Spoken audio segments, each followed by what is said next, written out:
Hello' friends, কি খবৰ? নিশ্চয় ভালে আছে সকলো। ভগৱানৰ আশীৰ্বাদ লগতে আপোনালোকৰ আশীৰ্বাদত ময়ো বাৰু ভালেই আছোঁ। ৰাতিপুৱা 5 বজাতে উঠি ভাত পানী বনাই ছোৱালীক খুৱাই বুৱাই 7 বজাত স্কুল পঠিওৱা, ল'ৰা আৰু হাজবেণ্ডক পঠিওৱা, আৰু যে কিমান কাম ওলাই নহয়, কিমান কম। সকলোৰে ক্ষেত্ৰত বাৰু একেই কথা। তাতে আকৌ ময়ো অলপ আজি ওলাই যাবলগীয়া হ'ল, কিবা এটা কাম আছিলে। একো নাই, কাম কৰি যাব লাগে, ব্যস্ত হৈ থাকিব লাগে, তেতিয়াহে ভালে থাকিম আমিবোৰ, নহয় জানো? নিজকে মই এনেদৰে ব্যস্ত ৰাখিয়েই ভাল পাওঁ। মই এনেদৰে ব্যস্ত হৈ থাকিলেহে মোৰ মনটো ভালে থাকে, আৰু মই ভালে থাকিলেহে মোৰ ল'ৰা ছোৱালীকেইটা, মোৰ পৰিয়ালটো, মোৰ ঘৰখন ভালে ৰাখিব পাৰিম, নহয় জানো? মুঠৰ ওপৰত মোৰ কাৰণে আজিৰ দিনটো বিভিন্ন ব্যস্ততাৰে ভৰা আছিল। তাতে যিহে গৰম, সেই গৰমৰ মাজতেই মই ল'ৰাটোক স্কুলৰ পৰা লৈ আহি থাকোঁতে এওঁ ফোন কৰিলে আৰু ক'লে, এটা অৰ্ডাৰ আছিল মোৰ বন্ধু এজনে দিলে কালিয়ে, কিন্তু মই তোমাক ক'ব পাহৰি থাকিলোঁ। কেকটো কিন্তু 3 বজাত নিব আহিব, কিবা কৰি বনাই দিয়াচোন বুলি ক'লে এওঁ। কি কৰিম, মোৰো উপায় নাই, যিহেতু যোৱাকালিয়ে দিছিল অৰ্ডাৰটো।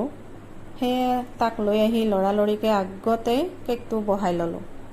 যিহেতু সিমান টাইম নাছিল, সেইকাৰণে মই আজি কেকটো প্ৰিমিক্সেৰে বনাবলগীয়া হ'ল। তাৰ মাজতে ল'ৰাটোক কিবা অলপ খাবলৈ দিলোঁ, তাৰপাছতে কেকৰ আইচিঙত লাগি গ'লোঁ। কেকটো হওঁতে মোৰ মোটামুটি 40 মিনিটমান সময় লাগিছিল।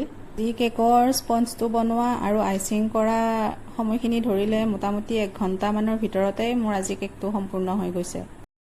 3টা কিন্তু এতিয়াও বজা নাই। এতিয়াহে অকণমান শান্তি পাইছোঁ, কিবাকৈ যে শেষ কৰিলোঁ মই কামখিনি, ভয়ে লাগি আছিল।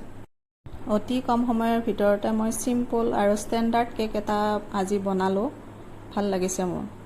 গোটেই কেকটো এনেদৰে হোৱাইট কালাৰত ৰাখি পিংক এণ্ড ব্লু কালাৰৰ ৰ'জেছ দিছোঁ ষ্টাৰ নজলেৰে মই, আৰু একদম সৰু সৰুকৈ পাত দি গৈছোঁ।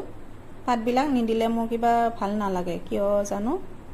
কেক টপাৰটো দিয়াৰ পিছতে আজিৰ কেকটো মোৰ সম্পূৰ্ণ হৈ যাব। যেনি তেনি আজি মই কেকটো সম্পূৰ্ণ কৰিলোঁ। ডেলিভাৰী সময়ৰ আগতেই মোৰ হৈ গ'ল কেকটো, এতিয়াহে মনটো ভাল লাগিছে।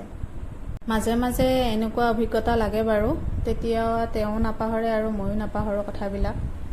একো নাই, এনেকুৱা হৈয়ে যায়। আজিৰ ভিডিঅ'টো ইমানেই আছিল। ভিডিঅ'টো শেষলৈকে চোৱাৰ বাবে আপোনালোকক আন্তৰিক ধন্যবাদ জনালোঁ। ধন্যবাদ।